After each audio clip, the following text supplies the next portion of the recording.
Comme dans un ghetto, les tensions sont vives à Kuregem. 6 habitants sur 10 sont d'origine étrangère, la moitié de la population a moins de 25 ans. Les enfants d'immigrés côtoient tant bien que mal une population belge vieillissante.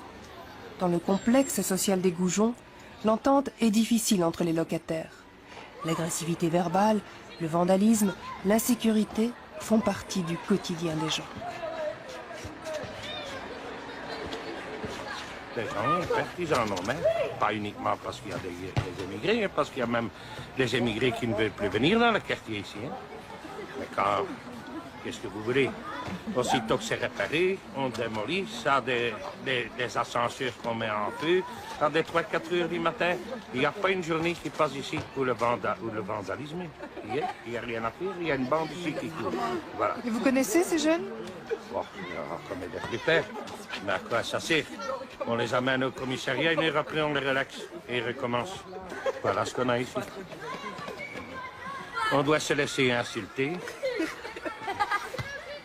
On doit se laisser insulter, on doit se laisser moquer des gens ici. Ils peuvent tout faire et nous autres, on est condamnés à se taire. Mais moi, je ne me tais pas. Maintenant, j'attends toujours. J'ai vu l'éducateur de rue Milout, là. Je l'attends. Ah ben voilà, il se cache, là. Milout! Viens par ici, Milout. Viens gagner ton argent.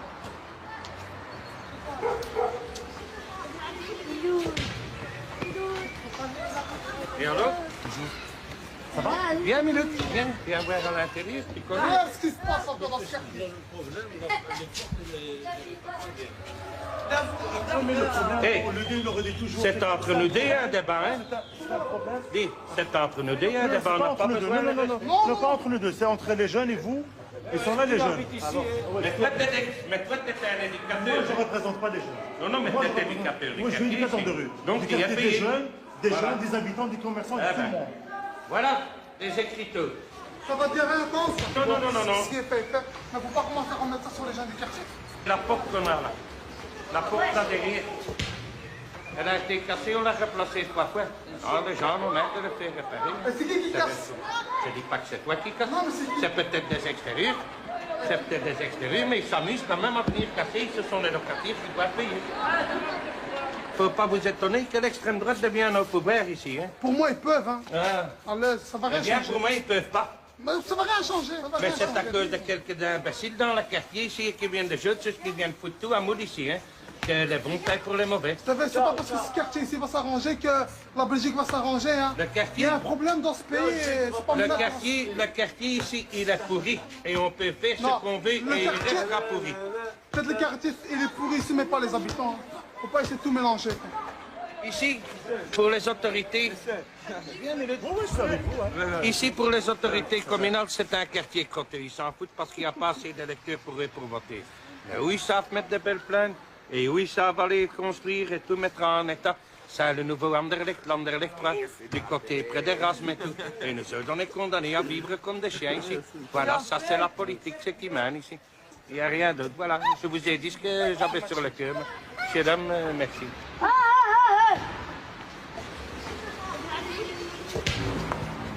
À 2 pas de la cité des Goujons, la rue Georges Moreau. Christiane Petermans vit là depuis 35 ans. Au fil du temps, elle a vu le quartier se dégrader, se vider de ses habitants, de ses commerces. Alors, elle a créé un comité. En 3 ans, le comité Petermans a réussi à mobiliser plusieurs centaines de personnes. Bonjour.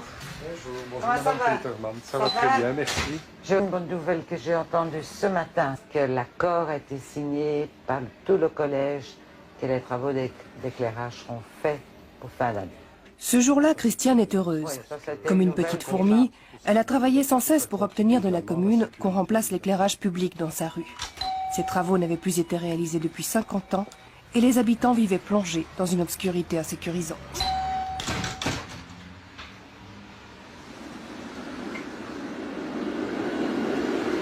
On se bat surtout pour que le quartier redevienne comme avant, que c'était un quartier où on aimait de vivre, qu'il y avait une tranquillité. Maintenant, tout tourne surtout autour de la drogue, la délinquance, les gens ont peur de sortir, les commerçants partent, et ce qui arrive comme nouveaux habitants, c'est encore pire. Donc les gens qui sont là on voit ça très bien de mon côté, rue Éloy, rue Georges Moreau, rue École Moderne et tout ça. Tout le monde part, mais il n'y a rien qui vient. Donc, il n'y a pas de propreté, les gens sont dans l'insécurité. Et je veux que ça se termine. La commune nous a délaissés pendant 30 ans ici. Hein. Moi, je suis ici depuis 1931. Je suis né ici, donc j'ai un peu vécu le quartier. Et ça s'est laissé dégrader parce que la commune ne s'est plus occupée de Cureghem. Cureghem, c'était l'autre côté du canal. On s'en occupait pas. Alors ça s'est dégradé. L'habitat s'est dégradé, la population. Et puis ils se sont aperçus en une fois qu'il y avait des problèmes. Mais c'était trop tard.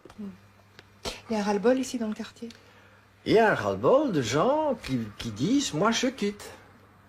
Parce que je vais ailleurs, je ne veux plus être insécurisé le soir. Actuellement non, mais le soir, moi quand je rentrais la voiture à 10 h du soir, peu importe, un garage un peu plus loin, je sortais sans portefeuille. Je prenais ma carte d'identité, c'est tout. En plein centre de Cureghem, la maison communale d'Anderlecht, témoin d'une époque où ce quartier était la zone la plus prospère de la commune. Aujourd'hui, son implantation est comme anachronique. Les acteurs économiques se sont déplacés, l'hôtel communal, lui, est resté. C'est dans ce décor d'un autre temps que travaille le bourgmestre d'Anderlecht. Ses adversaires politiques le définissent comme un homme du passé, coupé des réalités du terrain. Alors, gros problème, c'est la délinquance et la drogue dans la commune ici, enfin dans oui, le quartier. délinquance, il faut être assez attentif au fait que, vous le savez sans doute, nous sommes une commune où la délinquance est très faible. Mais pour parler de Cureghem seulement. Et même, non, même à Cureghem. Donc, je suis très ferme là-dessus parce que souvent, on a l'impression que Cureghem, c'est le crime organisé en permanence, etc. C'est pas du tout ça. Il y a de la délinquance, mais ce taux de délinquance est largement inférieur aux principales communes de l'agglomération. On a quand même rencontré peu de personnes qui ne s'étaient jamais fait agresser. Ah, ça c'est possible. D'ailleurs, une grande partie des agressions ne sont pas nécessairement des agressions physiques, au sens où on frappe la personne, où on arrache son sac ou quelque chose comme ça, mais l'agression verbale est permanente, hein, ça c'est clair. Hein. Donc il y a toujours ce langage qui fait que les gens s'insultent, ça c'est clair. Hein. Il suffit de se promener, on l'entend. On voit dès qu'il y a un petit incident, aussi, même dans les tramways ici, dans le 56 ou à la station de métro, très vite, et ça fuse, mais c'est surtout verbal. Et même dans les agressions physiques, pratiquement tous les témoignages qu'on a, chacun a une histoire d'agression. Oui, oui, ça c'est possible. Enfin, je crois que c'est un peu exagéré, sur base des plaintes. Hein. Évidemment, il faut savoir que des gens ne se plaignent pas. À Cureghem, la petite délinquance est plus forte qu'ailleurs. La moitié des délits sont des vols avec violence, 5 fois plus que dans d'autres quartiers d'Anderlecht.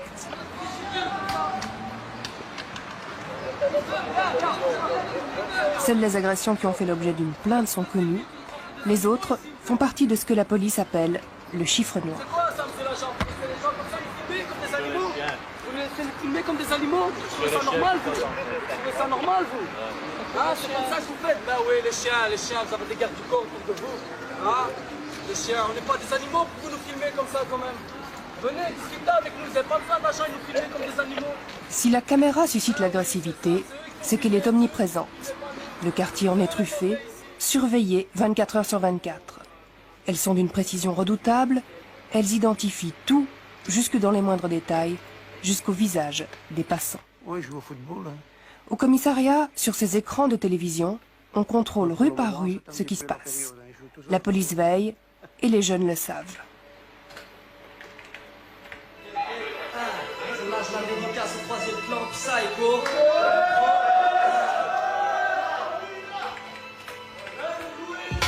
Oublier les papels, gratter le chômage, plus de place, assez de problème. Alors je fais des braquages, ma vie je la vends en noir. Alors que je crève la faim, partir en désespoir, voler dans les magasins. Ma vie je la vends en bleu, couleur de l'âge en bas. Une fois nerveux, nage dans la corruption, sincèrement. Ma vie je la vends en rouge, même quand il n'y a pas de lumière. Ils tirent sur tout ce qui bouge. Je vois des infirmières, ma vie je la vends en blanc. Un drap sur mon corps, je vise des fois pour 100 francs.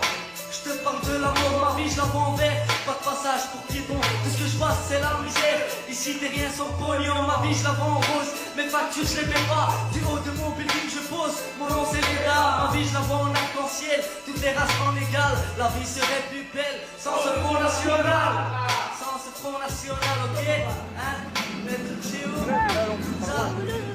Sur cette ère de rap, les jeunes racontent leurs dérives.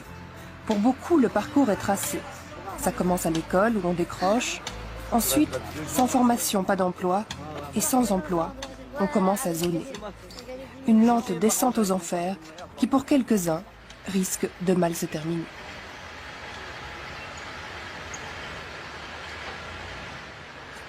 Le quartier, c'est se retrouver dans la rue, c'est avoir ni travail, rien du tout, être dans la rue et à passer son temps dans la rue avec des copains et à commencer à faire des conneries parce qu'on les fout justement dans la rue, c'est ça le problème. Et il y a des gens, par contre, il y a des personnes qui réussissent. Il y a des gens qui réussissent, il y a des gens qui ont un peu plus de chance que les autres, mais c'est vraiment une minorité. Et pourquoi on les fout dans la rue? On les fout dans la rue, ben, ça faut leur demander à eux. Je pense que c'est un problème, un peu racial, moi je trouve, parce que ils s'étonnent que les jeunes s'énervent, que les jeunes soient révoltés et tout, alors que eux on leur ferait la même chose. Un jeune qui est rejeté, par exemple, si les gens me rejettent, la réaction que j'aurai, c'est de rejeter les autres. C'est normal, c'est humain. Moi, si par exemple vous sentez que vous êtes rejeté par les personnes qui vous entourent, ben vous, votre seul réflexe, ça va être quoi? Les rejeter aussi. C'est tout à fait normal parce qu'ils s'étonnent, ils disent ouais les jeunes, c'est des voyous, des délinquants et tout, mais on fait pas beaucoup pour essayer d'éviter ça. Hein.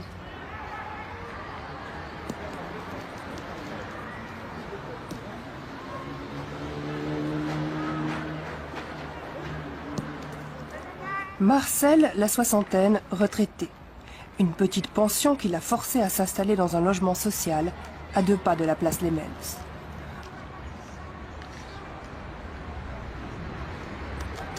L'endroit a mauvaise réputation, mais Marcel n'est pas du genre à se laisser démonter.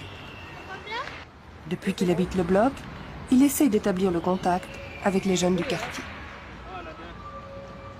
Il y a 2 ans que j'habite ici, puis de la fenêtre de mon immeuble, j'avais vu la plaine, là, comme j'ai dit, ce serait une bonne idée de venir m'entraîner sur cette plaine, là. Et puis au début, là, je vois les jeunes qui jouent au football. Dans le fond, je n'étais pas tellement rassuré, c'est vrai. Puis est-ce que je vais descendre, ils vont me laisser jouer tranquille. Je suis descendu, puis j'ai jamais eu de problème, quoi. Ils m'ont jamais embêté. Au contraire, il y a même des petits qui jouent de temps en temps avec moi. Et puis, je joue avec les petits. Les petits, ça les intéresse. Les grands, non, ils viennent voir une fois, là. Mais les petits, ça les intéresse. Ben, quand j'ai des boules de trop, je leur prête et on joue ensemble.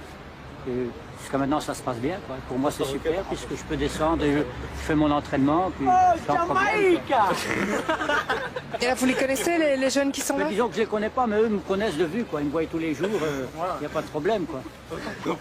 Dans le fond, je fais partie... Pour eux, j'ai l'impression que je fais partie du paysage, quoi. Hein, comme les gens d'ici, quoi. Ils me voient passer, ils me voient... Moi, je leur dis bonjour, ils me disent bonjour, bah, c'est tout, ça s'arrête là. Il a dit, ouais, quand on est là, il joue, parfois on vient, on joue avec lui et tout. Il n'y a pas de problème. Ah, c'est tout. Viens, boule, viens.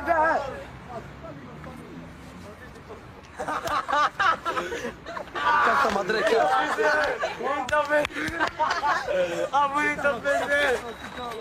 Et comment ça se fait que les personnes âgées, elles ont parfois peur des jeunes comme vous? Regarde. Ah, vas-y, arrêtez de faire les gamins, on parle sérieusement, hein. Vas-y, on parle sérieusement, hein. Vas-y, reste tranquille, vas-y. Hein. Moi, je comprends pas pourquoi les vieux d'ici ils ont peur et tout. On leur fait rien, ils sont là quand ils veulent jouer comme s'ils veulent jouer, on leur fait rien, nous. Attendez. Un voisin s'est joint à la discussion, mais il accuse les jeunes de vol et le dialogue est compromis. Ah ouais, vous avez raison. Après vous vous étonnez pourquoi il y a du vol et tout. Le type il vient, il dit où est-ce qu'ils sont tes bons les à voler. Pourquoi vous traitez de voleurs? Il me dit on sait jamais vous autres. Après vous vous étonnez pourquoi il y a du vol. Il y a du vol. Et vous étonnez c'est des gens comme ça qu'il faut... On peut blaguer quand même, non? Non? On est fâchés. Et moi je dis oui. On est fâchés. Moi je dis non. Et moi je dis oui. Moi je dis non. Ah ben voilà. Si on va quoi ensemble.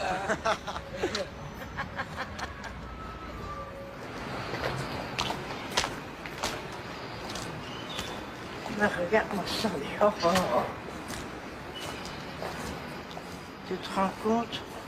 Et on a encore apporté 2 sacs aujourd'hui chez la... Emma et Rose, 86 ans, voisines de Marcel.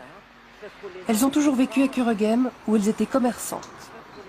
Dans le temps, leur vie était paisible. Mais aujourd'hui, c'est plus pareil.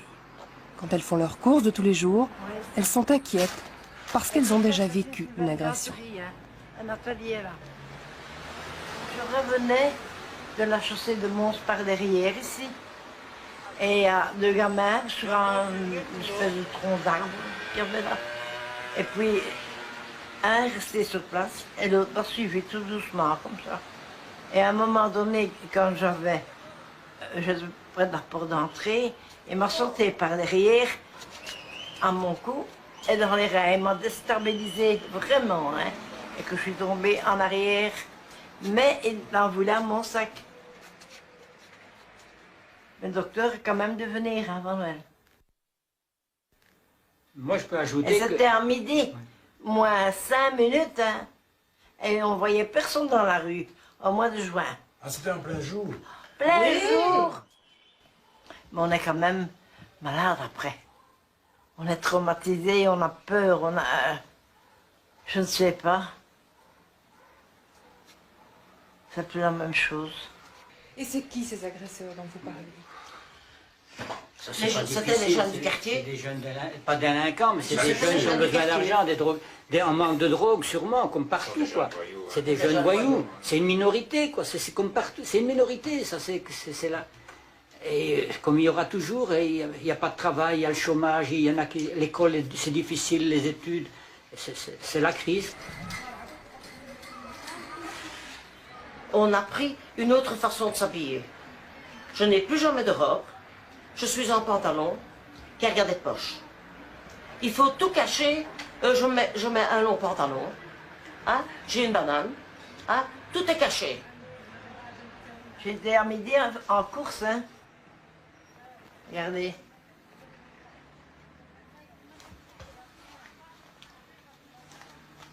Il ne faut pas montrer ça maintenant, tout le monde va le savoir. Oui, tout le monde va le savoir à la télévision. Vous cachez votre argent, oui.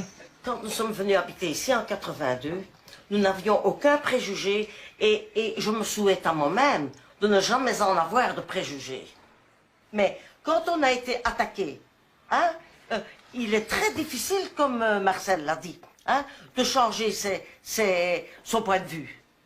Mais moi, personnellement, je suis prête à les rencontrer. D'abord, Henri, il le sait très bien, malgré que je parle beaucoup. Hein, je suis prête à... Grâce au fait que tu parles beaucoup. Grâce au fait que je parle beaucoup, hein, je suis prête à les rencontrer, et avoir des relations amicales. Tout à fait. Tout à fait.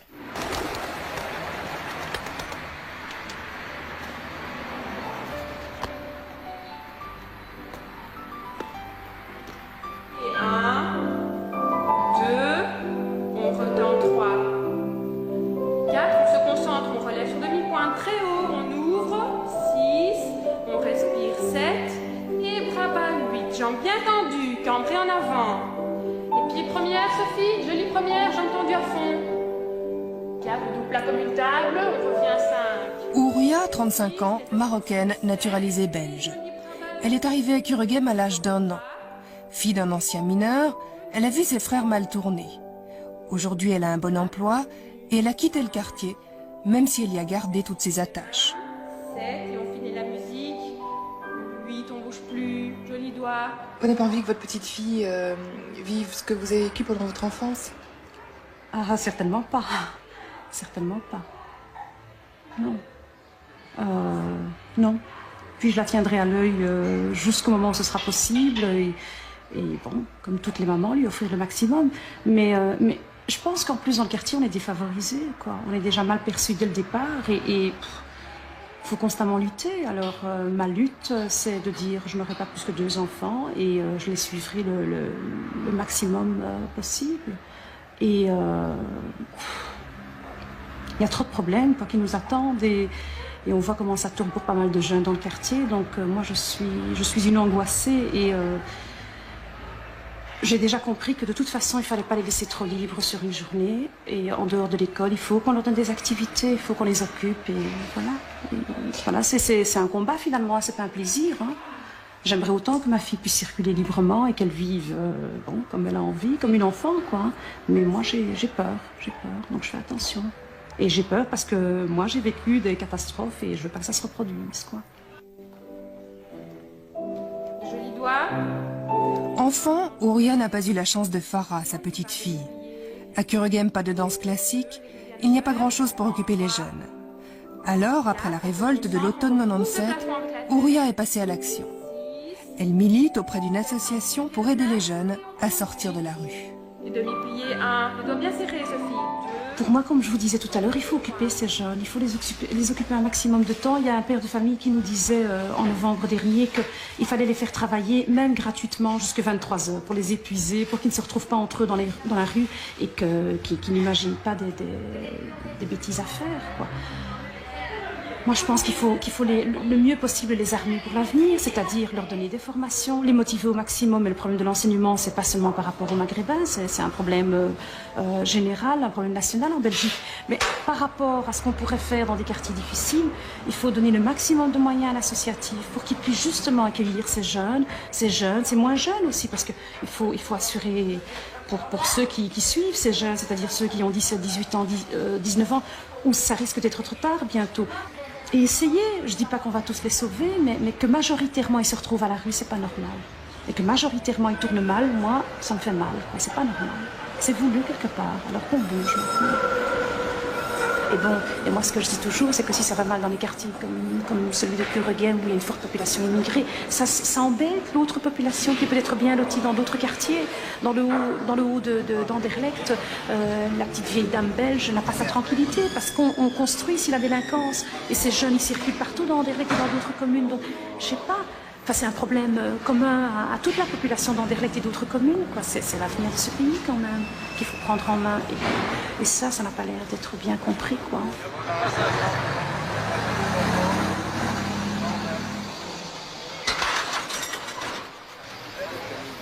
Au cœur de Kuregem, le quartier de la voiture d'occasion. Ici, l'argent est omniprésent.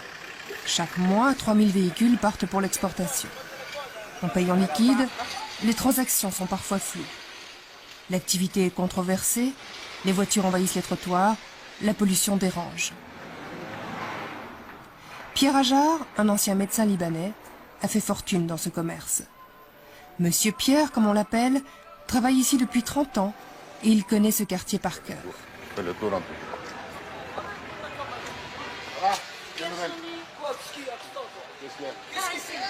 Qu'est-ce qu'il nous fait Mano? Il nous fait Mano? Alors, pourquoi il va faire la voiture? Ben non. Parle doucement la prochaine fois, faut pas que je la vois comme ça. J'en ai rien à foutre. Aïb. Quel aïb? Moi, pas me parler de l'aïb. Si tu veux filmer, il va filmer là-bas, filme pas la voiture.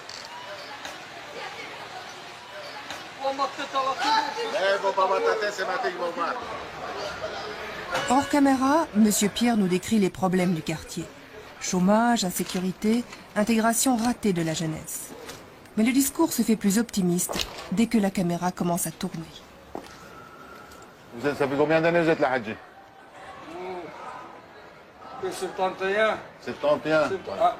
Ouais, 71. Oui, 71. Hadji est propriétaire, il est là avec ses enfants depuis 71. Il a des enfants qui sont universitaires, qui ont été à l'université, des enfants très bien intégrés et très contents. C'est grâce à leur papa qui a su les mener à point avec l'éducation orientale. Alhamdulillah. Mohamed, qu'est-ce qu'il fait maintenant, Mohamed? Mon fils? Oui. Le grand? Oui. Ah, celui qui a travaillé à la centrale nucléaire de Demol. L'autre, il tient le café. Oui, l'autre, il tient le café. À un moment donné, il voulait faire un projet. À un moment donné, il voulait faire un projet. À un moment donné, il voulait faire un projet. Il a été chercher souvent un travail. Même à l'ONEM, on a lui dit une fois, tu deviens vieux. Nous, on a besoin de jeunes de 21, 22 ans. Vous avez 28 ans, vous êtes... 28 ans, on dit qu'il est vieux. Ah oui, ils sont déchargés, même ils ont lui dit ça. c'est Alors grave. qu'ils sont en âge, je cherche plus. Depuis 15 ans maintenant, ça va plus dans ces quartiers. Et pourquoi la raison? Hein? La raison? La raison, on a laissé tous les quartiers tomber depuis des années déjà. Ce que vous pensez, on pense de ces quartiers. Mais la raison, pourquoi le quartier va en arrière? Parce qu'il y a beaucoup d'étrangers, c'est dans ce quartier-là que des Marocains, des Italiens, tout le monde. Mais si tout le monde travaille... Là, ils ont mis ça de côté. Ah, donc en fait, ils sont là, mais on les a oubliés, tu veux dire? Voilà. Il faut aux prochaines élections se battre pour avoir des gens qui peuvent défendre notre cause. Hein. Il faut se battre. Comme tu viens de dire, Hadji, qu'on est oublié, qu'on est délaissé, il faut se battre, se faire entendre pour que les gens puissent défendre notre cause. On n'est pas délaissés, on est là, nous sommes des êtres humains comme tout le monde. On a des droits comme tout le monde. Allez, on va venir avec Hadji, allez. On va aller ensemble. Allez. Buonasera. Grazie.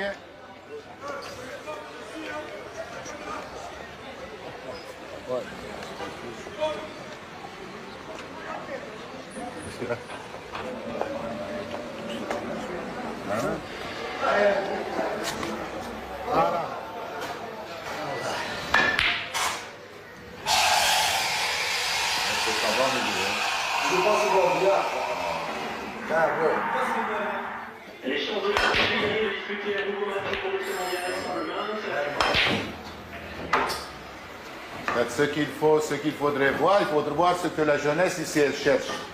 Quels sont les problèmes? Qu'est-ce que vous cherchez? Du travail? Première chose. Quel genre de travail? N'importe. Bah oui, mais quel travail? Qu'est-ce que tu vas travailler? Qu'est-ce que tu cherches à travailler? Mais de tout, du moment qu'on a une occupation en fait. C'est pas le travail en lui-même, c'est l'occupation. Donc le travail c'est le point le plus important. C'est le big problème, c'est le plus gros problème, c'est le travail. Alors l'occupation. Qu'est-ce que tu as fait comme étude? Qu'est-ce que tu as comme diplôme?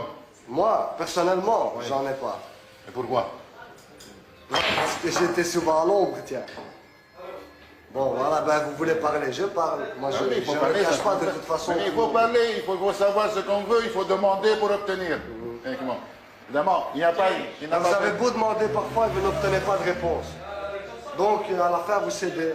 Vous êtes obligé de céder. Donc, le fait, disons, de ne pas être écouté, on cède malheureusement et on se révolte à ce moment-là. Exact. On n'a pas le choix. Hein. Tout à fait d'accord. Tu ne vas pas lutter avec une autorité. Lui, c'est l'autorité. Toi, tu n'es que le demandeur. Tu n'as pas le choix. Hein. S'il te dit non, ben, tu vas voir ailleurs et puis c'est tout. Et c'est ailleurs, c'est la même chose. À force de refuser, dès qu'ils ont... Enfin, abandonne. On abandonne. C'est normal, tu as une sorte de dégoût. Pourquoi vous n'avez pas été à l'école? Moi, personnellement, j'ai abandonné parce que j'ai voulu chercher autre chose, des bêtises et tout ça. Mais sinon, j'ai laissé tomber par moi-même. Mais c'est pas le cas de tout le monde. C'est mon cas personnel. C'est quoi les bêtises dont vous parlez? C'est quoi? Ben, les bêtises, tout simplement, c'est comme on appelle brosser. Ne pas y aller s'amuser, traîner dans les rues, faire n'importe quoi. Mais à cet âge-là, on n'a pas encore la tête, le moral, vous comprenez? Donc maintenant, tu dis, voilà, moi j'ai échoué, mais il y a moyen de reprendre sa vie, il y a moyen de changer sa vie, il y a moyen peut-être de suivre des cours du soir. Il faut qu'il y ait la volonté. Il y a moyen, c'est pas qu'il n'y a pas moyen. Il faut qu'il y ait la volonté. volonté. La volonté y soit. Il faut, ben oui, la volonté. Tout simplement, comme vous dites. Tu as la volonté. Ce qui est, disons, ce que j'admire en ce jeune homme, c'est qu'il a la volonté de faire quelque chose. Mais il faut, disons, l'entourer. Il faut l'encourager pour qu'il puisse faire quelque chose. Il y a la volonté. Toutes les portes ne sont pas ouvertes non plus. Hein. Oui, et pourquoi les jeunes sont découragés? Ben parce que justement, à force d'insister et de chercher, ils ne trouvent pas, alors ils abandonnent. Et alors on tombe dans la délinquance? Exact. Pas tous, mais beaucoup. Beaucoup, c'est vrai. Parce qu'il drogue. faut bien qu'ils subviennent à ses besoins. Et comme il n'a pas de travail, ben, ou il vole, ou il mendie, ou autre chose, ou je ne sais quoi. Hein. La drogue aussi, non? Entre autres, oui. Il y en a qui tombent aussi dans la drogue. Je ne sais pas si vous parlez de tomber dans la drogue ou de vendre la drogue. Les deux? Ben, les deux, alors. Les deux.